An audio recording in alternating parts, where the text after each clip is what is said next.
এবার নারী সঙ্গ ছাড়াই 14 বাচ্চার জন্ম দিয়ে চমক দেখালো রোনাল্ডো। শুনতে অবিশ্বাস্য লাগলেও অদ্ভুত এই ঘটনা ঘটেছে যুক্তরাজ্যের পোর্টসমাউথের একটি কলেজে।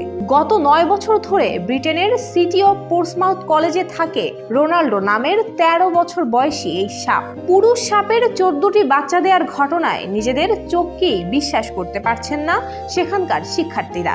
তারা দেখতে পান 9 বছর পর হঠাৎই 14টি বাচ্চা সাপের জন্ম দেয় তাদের প্রিয় রোনাল্ডো।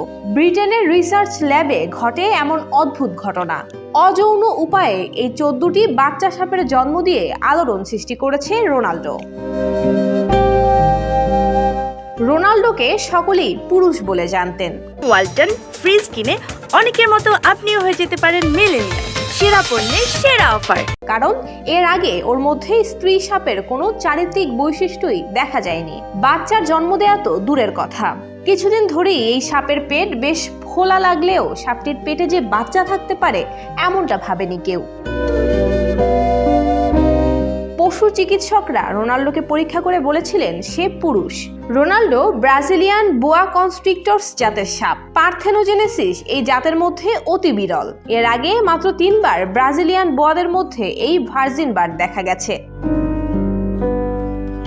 এই প্রক্রিয়ায় ফার্টিলাইজেশনের ক্ষেত্রে জাইগোট তৈরির জন্য কোনো মেল গ্যামেটের উপস্থিতি লাগে না।